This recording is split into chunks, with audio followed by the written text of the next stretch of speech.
Gesteco, sostenibilità in circolazione, un impegno del gruppo Luci. Gesteco vi invita all'ascolto di Economai FVG.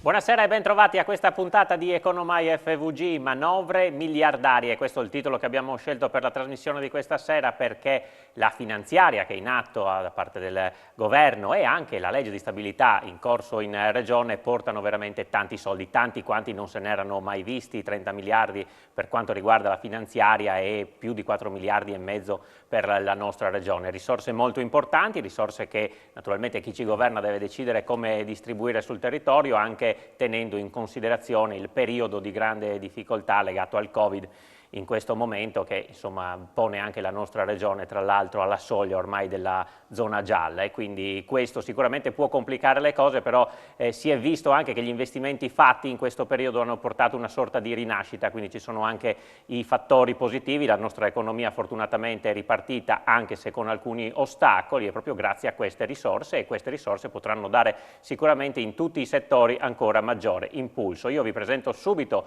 gli ospiti che sono qui con me questa sera, a cominciare dall'assessore regionale alle finanze Barbara Zilli. Grazie Assessore per essere con noi. Grazie a voi per l'invito, buonasera. E buonasera ad Alberto Maria Camillotti, Presidente dell'Ordine dei Dottori Commercialisti e degli Esperti Contabili di Udine. Buonasera Camillotti. Buonasera a voi, buonasera ai telespettatori. E a lei naturalmente ci affideremo molto per entrare in quella che è la finanziaria 2022. Cominciamo però col farvi sentire le parole del Premier Draghi, che ha presentato proprio la finanziaria qualche settimana fa. Questa manovra adesso sta compiendo tutti gli iter, prima il Senato, poi nelle varie commissioni eccetera, e dovrà essere approvata naturalmente entro fine anno. Ci sarà la possibilità di modificarle, comunque il quadro generale più o meno è tracciato. Sentiamo quelle che sono le sue parole.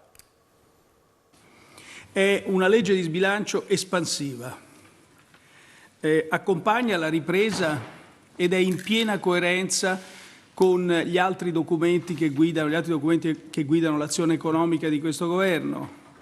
Il documento di economia e finanza, la nota di aggiornamento e il PNRR, come dirò tra poco. Si agisce sia sulla domanda ma anche molto sull'offerta. Tagliamo le tasse, stimoliamo gli investimenti, miglioriamo la spesa sociale, con particolare attenzione ai giovani e alle donne. Per quanto riguarda le tasse, mettiamo a disposizione circa 12 miliardi per ridurre la pressione fiscale nel 2022, quindi non 8 come si dice in giro, ma saranno 12, e il Ministro Franco spiegherà perché si passa da 8 a 12. Ci sono 8 miliardi a disposizione per un intervento mirato per ridurre imposte sulle società, imposte sulle persone, il cuneo fiscale. C'è un'ipotesi, ci sono varie ipotesi di impiego di questi 8 miliardi, le definiremo queste insieme al Parlamento nelle prossime settimane. Nel triennio 22-24 destiniamo in termini cumulati quasi 40 miliardi a riduzione delle imposte. Quindi sono cifre effettivamente di nuovo mai stanziate. Il 24 di questi 40 servono per l'intervento sul cuneo, la parte restante comprende gli incentivi fiscali che diamo a famiglie e imprese per gli investimenti nel patrimonio immobiliare, per gli investimenti in tecnologia e digitalizzazione. Per l'anno prossimo confermiamo molti incentivi che sono stati messi a disposizione negli anni scorsi, verranno rimodulati, ma come quello per esempio delle costruzioni, ma certamente sono stati incentivi che hanno avuto un ruolo molto positivo nello stimolare la ripresa del settore delle costruzioni.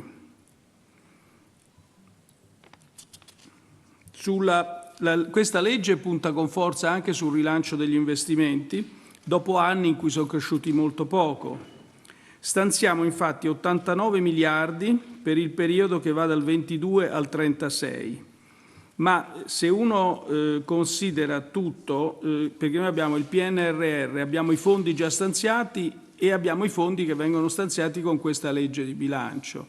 Il tutto porta a una cifra di circa 540 miliardi di investimenti nei prossimi 15 anni, che saranno diretti a migliorare le infrastrutture, a colmare i divari territoriali, soprattutto da nord e sud, e alla transizione digitale e alla transizione ecologica.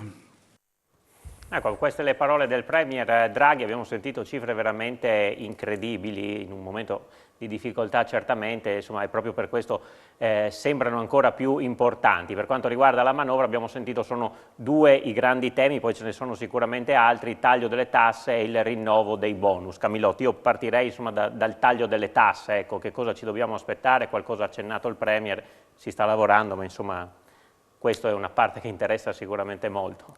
Per citare il Premier stesso dovremmo cominciare il commento dicendo whatever it takes, no? Citando la sua famosa frase. Effettivamente è un periodo di difficoltà per il Paese, in generale per l'Europa, se guardiamo ancora più allargando i confini, e quando il Premier definisce la manovra una manovra espansiva ha questo significato, cioè voler dire mettere dei soldi a debito, evidentemente, cercando di rimettere in moto l'economia lasciando liquidità nelle tasche dei cittadini. E questo è il significato delle parole sugli 8 miliardi di riduzione di tasse. La cosa più difficile ora, e per quello che commenterò sia sul taglio delle tasse sia sui bonus legati al mondo dell'edilizia, è capire da questo disegno di legge presentato per il momento nel primo ramo del Parlamento, che è il Senato, attraverso tutto l'iter legislativo che dovrà fare, quando arriveremo in un intorno del 20 di dicembre, che sarà la data più o meno in cui questo disegno di legge diventerà davvero norma, capire come queste indicazioni che oggi sono state date dal Governo riusciranno ad arrivare al termine. Dico questo perché, come tutti ben sappiamo, nonostante il gran carisma che abbia il Presidente del Consiglio in questo momento e la sua forza sia a livello nazionale che internazionale, questo è un governo evidentemente eterogeneo.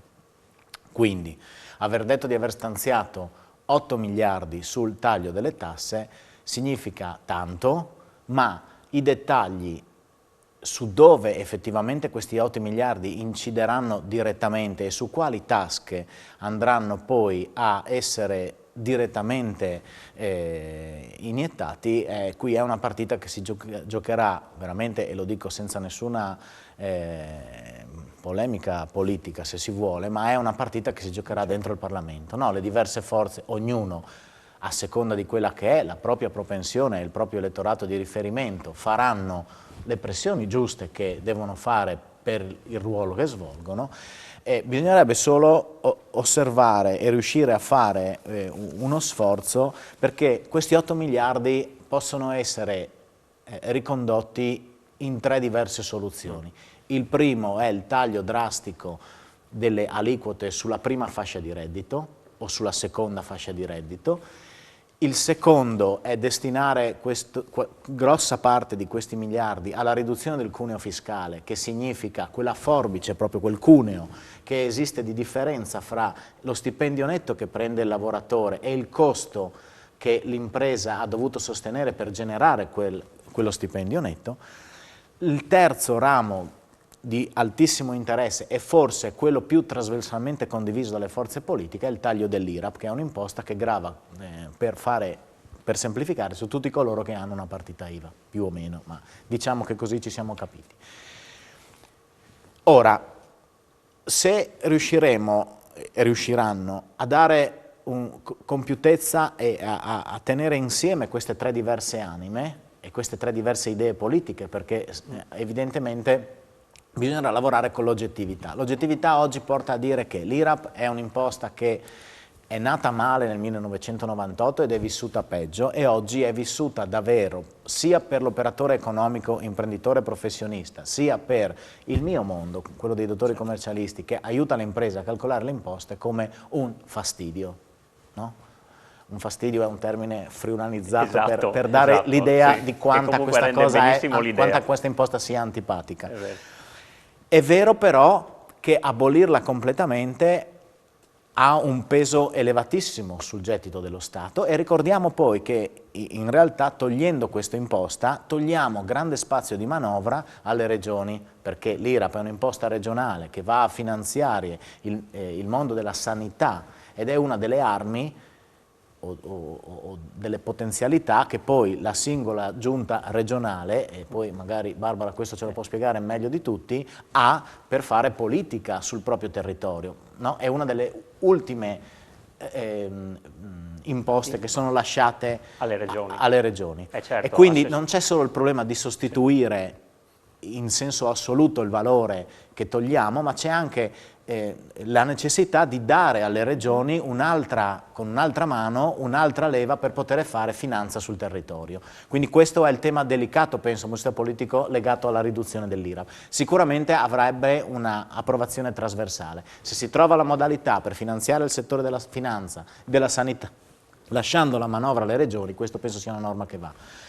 Su questo infatti vorrei proprio sentire l'assessore Zilli, ecco, diciamo che dei tre scenari, tanto quale gli piace di più e poi come forze politiche potete, insomma è esponente della Lega, intervenire in Parlamento eventualmente per riuscire a indirizzare in uno di questi tre scenari che ci diceva Camillotti prima. Ma c'è un tema di fondo che bene ha inquadrato il Presidente dell'Ordine dei Commercialisti, ovvero sia il fatto che le manovre fiscali che il Governo si appresta a varare appunto con l'approvazione parlamentare hanno dei riflessi sui gettiti delle regioni. L'IRAP in particolare però in Regione Friuli Venezia Giulia è sempre stata vista da quando noi abbiamo l'onore di governare questa regione come un'imposta da ridurre, da eliminare, un'imposta che in qualche modo va non ad incentivare l'attività imprenditoriale ma invece a scongiurare nuova apertura di partite IVA e ricordo che proprio da quando con il Presidente Fedriga ragioniamo sulle misure da fare abbiamo garantito IRAP zero per i territori montani, agevolazioni IRAP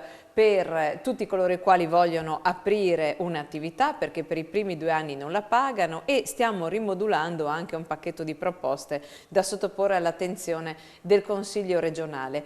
Il dato vero è che questa incertezza nella quale stiamo operando pone anche un interrogativo corretto che è quello di dire ma le regioni come risponderanno al mancato gettito per l'IRAP? Ma noi abbiamo già fatto dei passi come ho appena cercato di dire perché crediamo che il gettito fiscale debba essere garantito mediante altri prelievi, cioè la compartecipazione al gettito dei tributi erariali che sono altre fonti finanziarie e tributarie che però non vedono ecco, nell'IRAP il nostro attore principale, anche se il gettito che attualmente noi incameriamo è importante e se questa è proprio un'imposta propria però sulla quale abbiamo potuto esercitare la nostra autonomia. Assolutamente, bisognerà cercare di trovare un equilibrio. Ci fermiamo per la prima pausa pubblicitaria, poi ritorniamo a parlare con i nostri ospiti della finanziaria e della legge di stabilità regionale tra poco.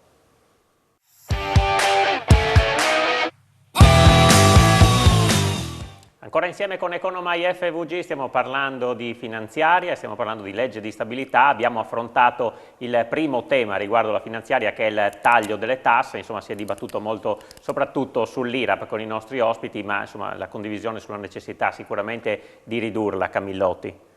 Sì, come stavo accennando prima, i tre scenari che andranno giustamente mixati, secondo me il più opportuno per ridare lancio all'economia è sicuramente l'abolizione dell'IRAP, con tutto quello che ci siamo detti prima. Un'altra fattispecie corretta su cui poter intervenire è il taglio dell'aliquota del terzo scaglione IRPEF, perché ricordiamo a tutti che oggi chi ha un reddito fra i 29 e i 55 mila euro lordi ha un'aliquota marginale del 38%. È un'aliquota decisamente elevata per il tipo di reddito e per lo scaglione da considerare. Allora, abbassare fra le altre cose solo quello scaglione lì avrebbe due effetti. Il primo, di incidere sul cosiddetto ceto medio, che è quello che in realtà ha la più grossa in termini assoluti capacità di spesa, cioè riguarda la maggior parte delle famiglie italiane, fra 29 famiglie dico, quindi anche di due redditi messi insieme, fra 29 e 50.000 ci becchiamo la gran parte di tutte le famiglie. E ricordiamoci che tutti i soldi che ci restano in tasca poi bene o male vengono spesi, quindi...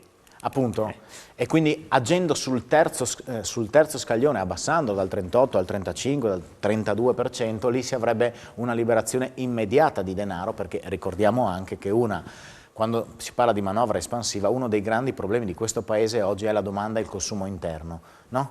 Vanno bene le imprese che esportano, ma abbiamo bisogno di consumi interni. I consumi interni si liberano lasciando i soldi nelle tasche delle famiglie che spendono nei consumi quotidiani. Okay? Esatto. Quindi questo sarebbe l'intervento. Chiudo solo perché al netto di ogni valutazione politica che, come ho detto prima, riguarderà queste scelte, il dato fondamentale da tenere presente è che oggi il 79% degli italiani dichiara meno di 29.000 euro. Questo significa che sul restante 21% grava il 70% della spesa pubblica, quindi non possiamo parlare di iniquità quando diciamo di tagliare a chi ha un reddito un po' più elevato, perché già oggi se volessimo parlare di cose oggettive, è vero che abbiamo il criterio della capacità contributiva, è vero che la Costituzione garantisce tutti i diritti che devono essere garantiti a tutti, però se dobbiamo capire dove oggi c'è già la maggior pressione, beh, è esattamente in quel terzo scaglione di reddito. Ed è vero che tagliando lì in mezzo si taglia anche a chi ha scaglioni più alti, perché chi dichiara 70.000 passa per 55 evidentemente. Certo. Ma ci sarebbe poi anche tutto il tema dell'evasione fiscale, di quanto questo poi potrebbe influire sul recuperare una quota anche di quella parte eventualmente. Io direi di chiedere intanto anche all'assessore Barbara Zilli di illustrarci così brevemente la manovra, la legge di stabilità, che adesso anche questa si appresta insomma, a fare tutto un iter e che presenta dati insomma, quasi 5 miliardi di euro, insomma un po' meno, è una cifra anche questa, insomma già l'anno scorso sembrava che la cifra fosse alta, quest'anno sono 160 milioni in più e altri ne state mettendo, quindi insomma è una manovra sicuramente molto molto importante, miliardaria. Sì, lo è una manovra importante perché prima di tutto noi abbiamo ottenuto un grande risultato nella trattativa con Roma per la revisione dei patti finanziari e quindi abbiamo messo in sicurezza per i prossimi 5 anni le casse della nostra regione, facendo passare un messaggio importante, cioè che la nostra regione non è più quella tra quelle speciali che versa di più rispetto alle altre speciali a Roma, avuto in considerazione le competenze che esercitiamo. E questo è un risultato storico che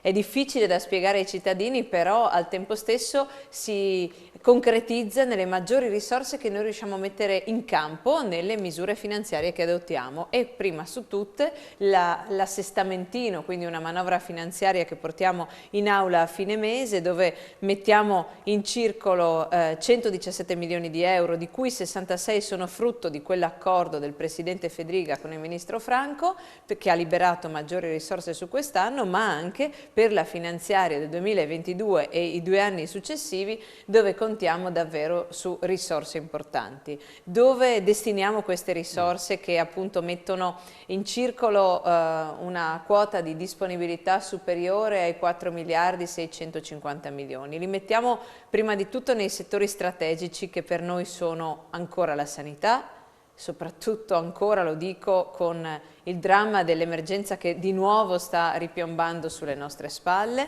ma ancora la tutela e l'attenzione quindi per la persona, sia per quanto riguarda i servizi sanitari e del sociale, penso a tutta la parte che il vicepresidente Riccardi ha voluto destinare soprattutto al tema delle case di riposo e della compatibilità di questi sistemi in un momento di grande emergenza come quella che viviamo, quindi per rafforzare ancora le risposte delle case di riposo per i nostri anziani.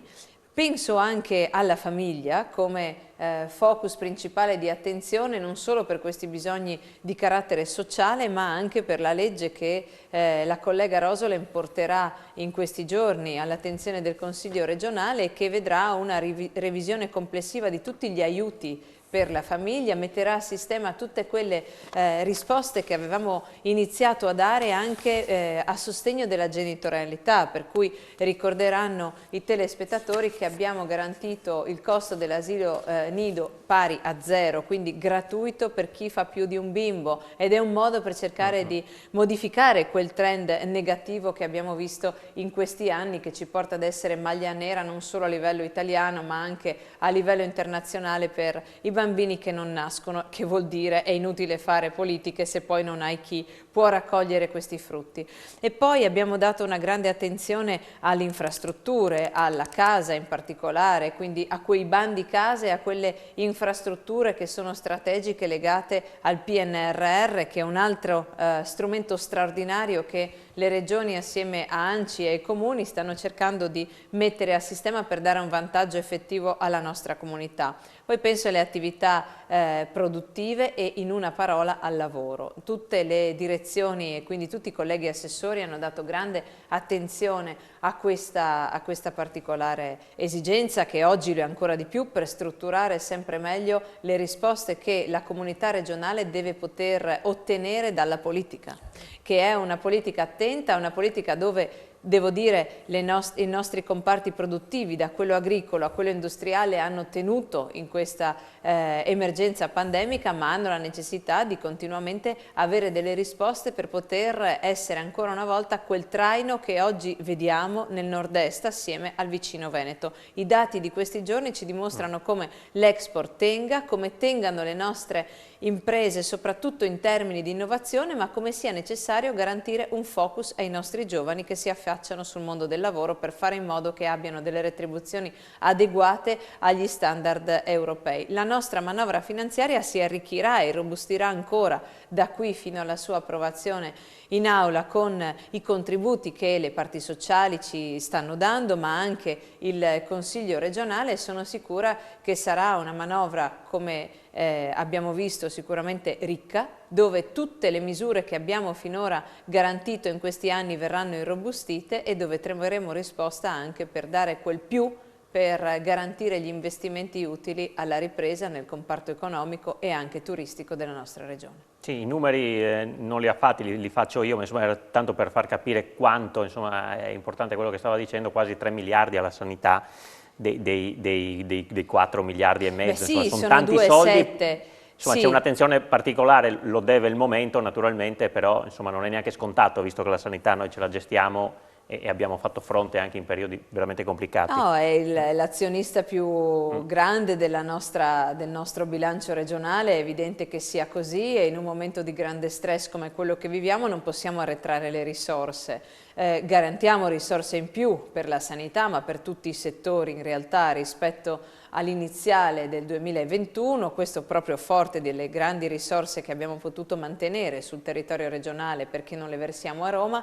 Confidiamo che questa emergenza cessi davvero e di poter portare a termine quella riforma che il Presidente Fedriga ha voluto dal primo momento per rafforzare la sanità territoriale e quindi mettere a sistema risorse, ma soprattutto operatori che possano dare risposta al bisogno di sanità che c'è nella nostra regione. Ecco, anche 500 milioni alle autonomie locali, questo insomma Sì. ce la dice lunga su quanto crediate che chi debba spendere i soldi poi debba essere insomma sul territorio. Sì, noi abbiamo cercato di creare questa alleanza istituzionale forte con i nostri comuni. Nelle finanziarie precedenti abbiamo rivisto il metodo di dotazione delle risorse loro con la concertazione, una concertazione che viene garantita ancora adesso e che è rafforzata anche da un fondo che ho voluto personalmente istituire assieme al collega Pizzimenti, questo fondo progettazioni, dove noi prestiamo le risorse ai nostri comuni per partecipare ai bandi sia nazionali che europei che regionali e una volta per tutte decidere che gli investimenti che vogliono fare vengono finanziati perché c'è una progettualità pronta e non progetti che rimangono soltanto delle idee nei cassetti ma che poi magari anche ottengono dei finanziamenti che poi si trascinano nel tempo. L'obiettivo è programmare gli investimenti, l'obiettivo è dare risposte ai nostri cittadini in un momento non facile, ma che vuol dire anche dare risposte alla nostra economia che su quegli investimenti che garantiamo ai comuni può fare delle garanzie, può avere delle garanzie per il lavoro dei nostri cittadini. E poi c'è, guardi, lo devo dire perché è continuamente su tutti i giornali la sfida del piano nazionale di ripresa e ripartenza. Su questo noi stiamo lavorando in maniera serrata perché vogliamo che sia un'occasione per far crescere il territorio e non un'occasione persa come stanno già dicendo altri territori della nostra Italia. Ecco, e magari poi entreremo anche nel dettaglio sul che cosa vorreste fare con queste grandi risorse. Intanto avviso i nostri telespettatori di prendere carta e penna perché subito dopo la pubblicità parliamo di bonus fiscali che interessano molti con Camillotti, insomma,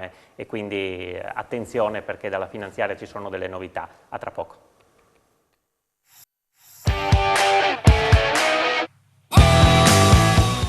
Di nuovo insieme con Economai FVG, fari puntati sulle manovre miliardarie, quelle regionali e quella del nostro governo, naturalmente, tanti miliardi, 30 da una parte e 4,5 dall'altra. Abbiamo visto che ci sono alcune novità, abbiamo parlato del taglio delle tasse, ma in finanziaria 2022 si parla anche del rinnovo di tanti bonus fiscali. Allora, Camillotti, cominciamo a entrare anche nel dettaglio di quelle che possono essere le novità. Tanti bonus sono stati attivati, alcuni verranno modificati, ma insomma il Premier Draghi, come abbiamo sentito nel servizio introduttivo, insomma, crede ancora molto in questi strumenti.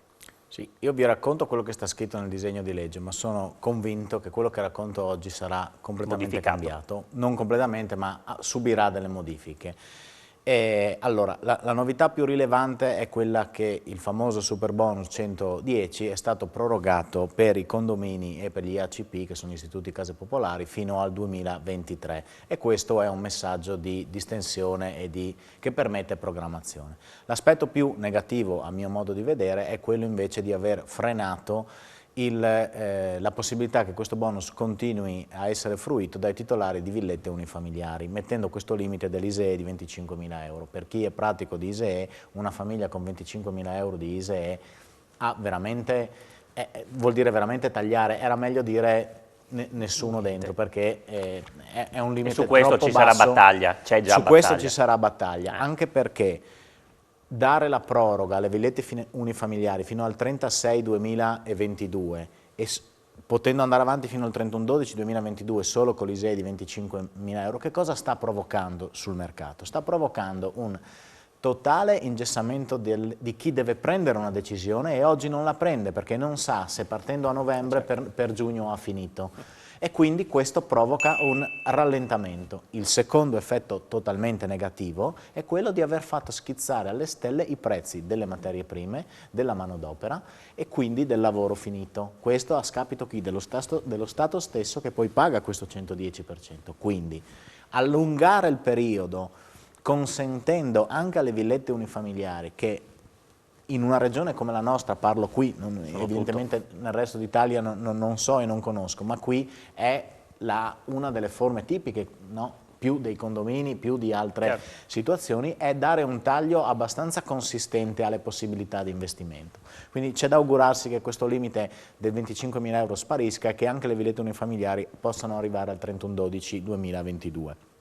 Se non 23 come i condomini, ma ripeto, non tanto per allargare i cordoni della borsa, ma per permettere programmazione. Sarei disposto da cittadino a mettere sul piatto una riduzione dal 110 al 90%, pur di prorogare di 2 anni, quindi se ci deve essere una differenza di miliardi, non mi permetto di suggerire niente a nessuno. Lo stesso mondo dell'edilizia lo richiede, proprio per evitare che ci sia una grande corsa in un piccolo tempo e poi finito il super bonus anche chi si occupa di questo settore si ritrova senza lavoro, tra virgolette, dopo aver fatto magari grandi investimenti di di personale, eccetera. Le altre novità legate ai bonus edilizi sono quelle di aver prorogato tutti gli altri bonus che conosciamo, quindi 50%, 65%, bonus giardini, bonus mobili però con un abbattimento da 16 a 5.000 euro, comunque di averli prorogati tutti per altri 2 anni, quindi anche questo permette una programmazione più avanti nel tempo.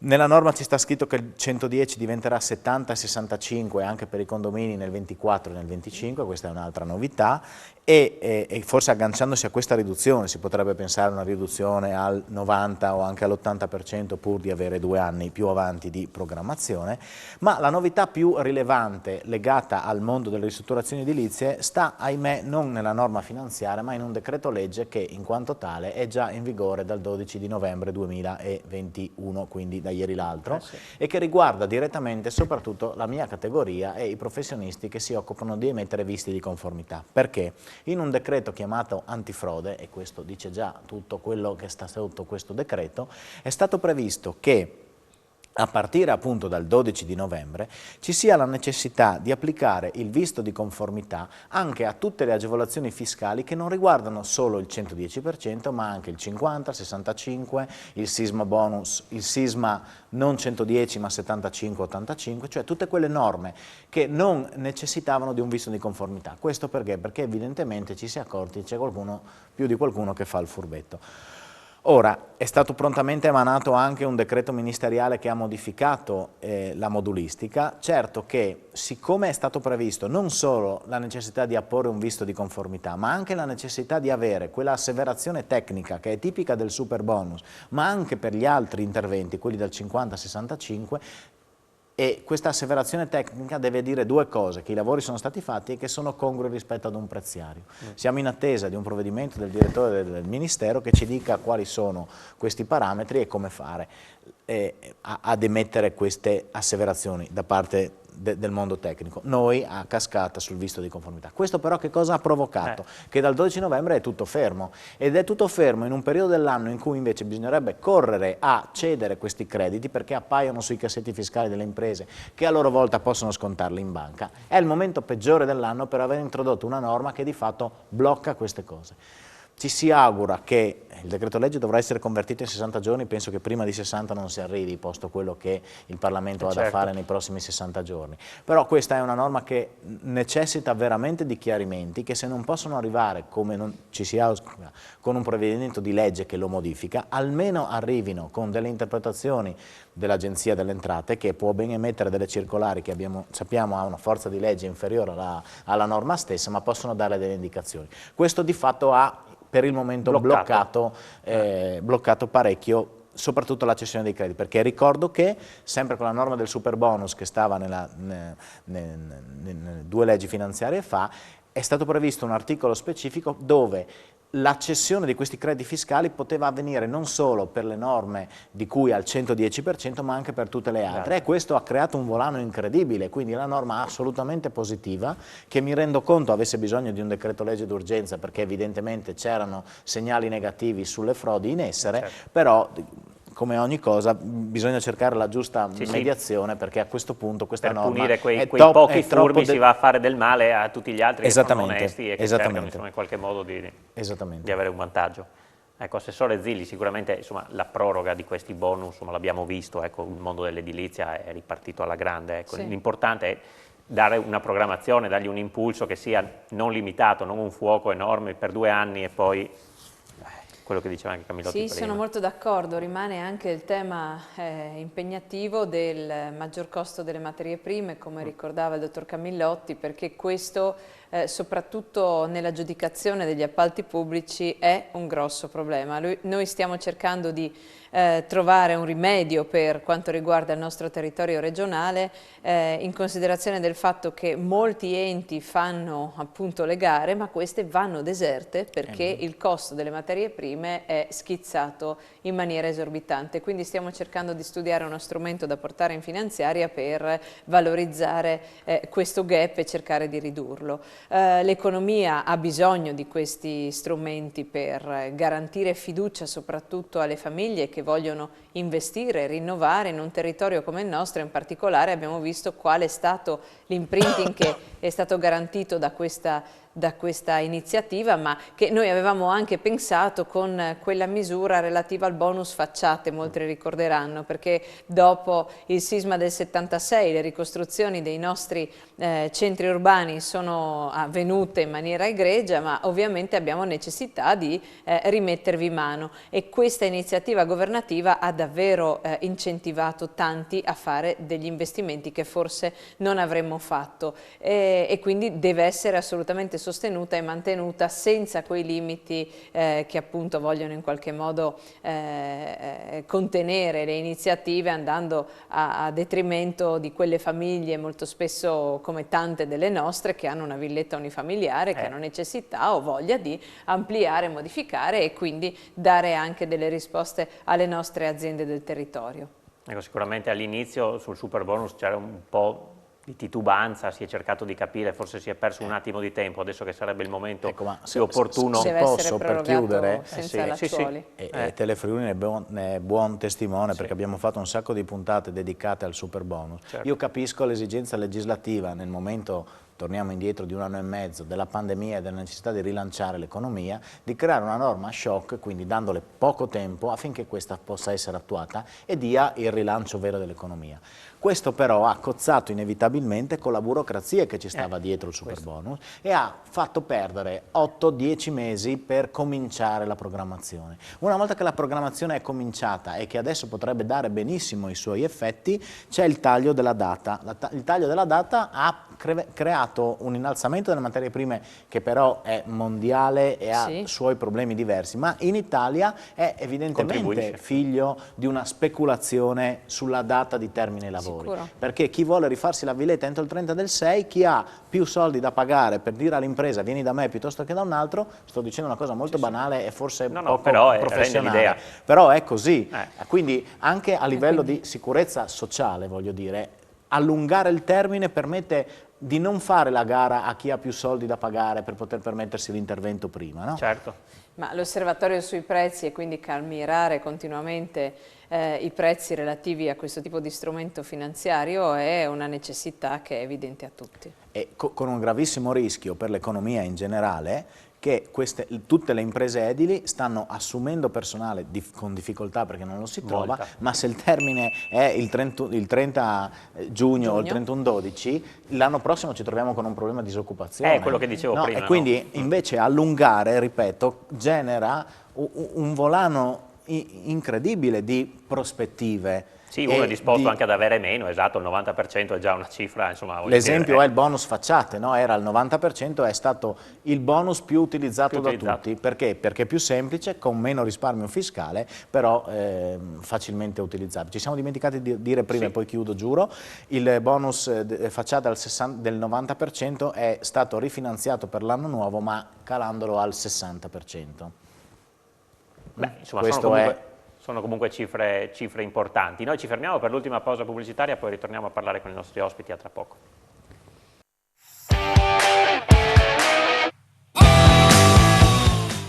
Ultima parte di Economai FVG, manovre miliardarie, sicuramente miliardaria la legge di stabilità in corso in Regione. Abbiamo sentito prima dall'assessore Zilli che oggi c'è stato un mini assestamento da 117 milioni, sembra poco nell'insieme del tutto, ma insomma 117 milioni sono veramente tanti.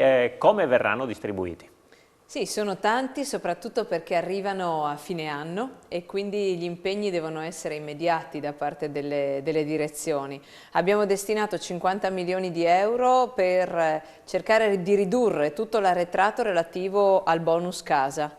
Per cui le domande che erano esplose quando abbiamo allargato le possibilità anche a coloro i quali acquistano la casa e non soltanto a chi la ristruttura sono tali per cui abbiamo importanti richieste da evadere e questa destinazione di 50 milioni dà una boccata d'ossigeno per cui scorreremo le domande sicuramente fino a marzo-aprile di quest'anno per dare un'indicazione ai telespettatori.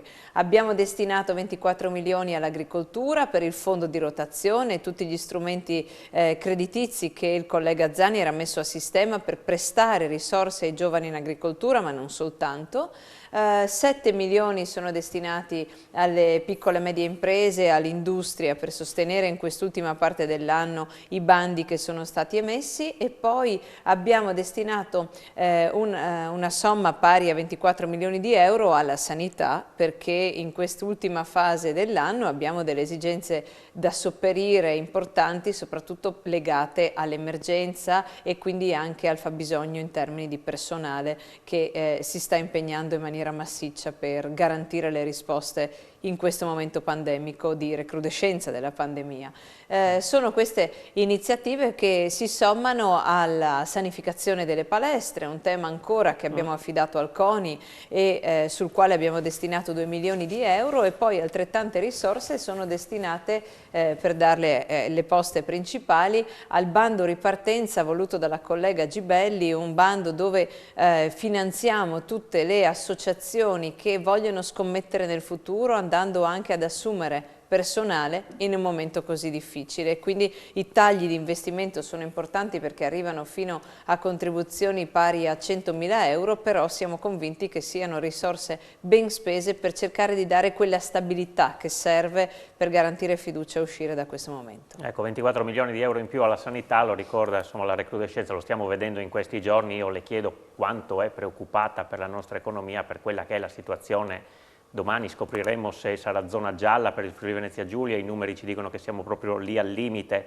per sforare anche il terzo parametro, potremmo avere una settimana forse in più di zona bianca, ma poi sembra destinato insomma questo cambio di colore prima o poi. Ecco, naturalmente la nostra economia, prendiamo i ristoranti, ne abbiamo parlato anche ieri sera, elettroshock, 4 al tavolo in periodo di cenoni di Natale sicuramente impegnativa. Sì, le cene aziendali credo che avranno ovviamente tante richieste di annullamento, cioè se verranno annullate, figuriamoci se dovessimo capitare in zona gialla e in zona arancione, come si prospetta sui giornali, sui quotidiani per le prossime settimane. È un momento difficile, noi sì, abbiamo questo grosso problema dell'esistenza dei due confini certo. con l'Austria e la Slovenia, per cui questo ha degli effetti pesanti sui nostri numeri. In più il fatto che ci sia una popolazione anziana ovviamente contribuisce a dare dei dati che sono sulla soglia di allarme. La campagna vaccinale sta continuando, i comportamenti delle persone sono, io devo dire, assolutamente responsabili. La situazione che si prospetta però è molto più grave rispetto a un anno fa, perché quando tu fai dei passi avanti è più difficile tornare indietro. E quindi io penso a tutte le famiglie di attività appunto di ristorazione, ma non solo, che rischiano di trovarsi con un arresto dopo che avevano contato sugli aiuti che abbiamo inserito in maniera robusta per dare dei contributi a fondo perduto, ma che oggi dicono beh, avevamo cercato di rialzare la testa e siamo davanti ad un altro stop, e questo credo che sia inaccettabile. Sì, in altri paesi confinati a noi si stanno prendendo decisioni drastiche, forse noi abbiamo stretto un po' più le maglie prima con il Green Pass obbligatorio, forse anche qui bisognerà a un certo punto fare una distinzione tra vaccinati e non vaccinati, insomma, per salvare l'economia. Guardi, io sono una sostenitrice dei vaccini, ma vorrei che davvero chi non si è vaccinato capisse l'importanza di fare attenzione, di attenersi alle indicazioni che dà il sistema sanitario, perché sentire le testimonianze dei medici o di chi è uscito da questo dramma del Covid ci porta a dire che dobbiamo fare più attenzione e cautele. Quindi il Covid non è una passeggiata, capisco chi ha dei dubbi, posso capire, però noi dobbiamo uscire da questa emergenza e credo che la vaccinazione sia lo strumento unico che oggi abbiamo a disposizione. Allora, siamo verso la fine della puntata. Camilotti, ci sono altre novità però dentro la finanziaria? Sì, ce ne sono almeno 3 che riguardano in modo trasversale il cosiddetto welfare. E allora 1 miliardo è stato messo per rifinanziare il reddito di cittadinanza, con delle modifiche che verranno introdotte relativamente alla capacità di fruizione di questo reddito e alla capacità bisognerà in qualche modo agire, come ha detto il Premier, per evitare che questo strumento infici sul mercato del lavoro, cosa che è accaduta, come molti preventivavano, e che deve essere sicuramente ridisegnata. Altri 3 miliardi sono stati posti sugli ammortizzatori sociali, che verranno in qualche modo rivisti e rifinanziati, tenendo conto di quello che è successo recentemente e tenendo conto delle esigenze che anche questa fascia di popolazione, ahimè, sfortunata, che ha perso il lavoro o che lo perde, deve in qualche modo avere tutela.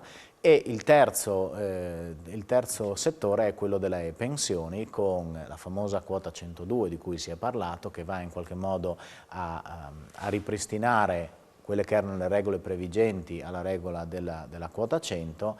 In realtà la manovra tenderà fondamentalmente, a parte all'indicazione del 100, 101 o 102, ma a volgere sempre più su quel criterio contributivo che è l'unico che dà sostenibilità per le generazioni future, e quindi a dire tanto verso, tanto trovo, e quindi più lavoro, più avrò come pensione, e a superare il meccanismo del retributivo, che è quello certo, che ha affossato evidentemente le casse dell'INPS. Su questo è stato chiarissimo anche il Premier Draghi, peraltro nella conferenza abbiamo mostrato un pezzo, ma poi nella parte successiva diceva proprio questa. Chiederei a Barbara Zilli un commento un po' politico, ecco, su questo fronte. Beh, insomma, reddito di cittadinanza e pensioni, voi con i 5 Stelle su questo vi siete in parte scontrati, è vero che il reddito di cittadinanza l'avete approvato assieme, e su questo cambio di orizzonte per quanto riguarda le pensioni, legge prima quota 100, ora quota 102. Beh, guardi, mettere mano al sistema pensionistico era necessario. Noi siamo il paese dei baby pensionati, non dobbiamo dimenticarlo, e quegli oneri li portiamo sulle spalle noi, quarantenni, cinquantenni, che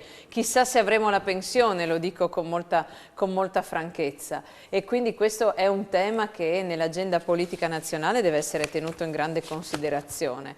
Poi c'è una componente che è quella legata al fatto che vi sono molti lavori usuranti, per cui non è possibile pensare che una persona vada su un ponteggio a 60 anni o vada a lavorare sotto le intemperie a 65 anni, perché questo è inconcepibile. Io credo che ci debba essere un ragionamento trasversale e approfondito sulle soluzioni migliori, ma ovviamente noi abbiamo già tanti debiti da pagare da qui alle future generazioni. Non penso ai miei figli che hanno 8 e 6 anni, ma penso ai miei nipoti, soprattutto con le iniezioni di risorse del piano nazionale che derivano appunto dalle scelte europee per uscire da questa pandemia. Siamo un paese con un debito pubblico stellare, come ripetiamo sempre, e quindi dobbiamo trovare delle ricette e delle cure. In un momento come questo fare delle misure espansive è doveroso, ma le riflessioni vanno fatte in maniera seria, e credo che questo governo le stia portando avanti con la responsabilità anche delle forze di governo quali la mia, la Lega, che ha scelto responsabilmente di far parte di questo governo di unità nazionale per traghettare l'Italia fuori da questa situazione e poi portarsi a libere elezioni, andando a portare dei programmi che sicuramente rivedranno anche quota 100 o situazioni similari, e credo di non smentire il nostro Premier Salvini quando dico che il reddito di cittadinanza è stata una misura che abbiamo sì accettato nell'accordo di governo con il Movimento 5 Stelle, ma che il Movimento 5 Stelle stesso deve ammettere essere fallimentare, perché non ha disincentivato il lavoro nero, ma anzi ha favorito l'assistenzialismo, e noi non abbiamo bisogno di questo. Loro ovviamente la pensano in modo completamente diverso. Grazie a Barbara Zilli, grazie ad Alberto Maria Camillotti per essere stati con noi questa sera. Di finanziaria probabilmente torneremo a parlare anche più avanti, quando il quadro sarà più completo, e torneremo a chiedere l'aiuto anche di Camillotti, naturalmente puntuale come sempre, così come dell'assessore Barbara Zilli. Grazie anche ai telespettatori a casa, grazie ai tecnici di studio in regia. L'appuntamento con Economai FVG ritorna giovedì prossimo.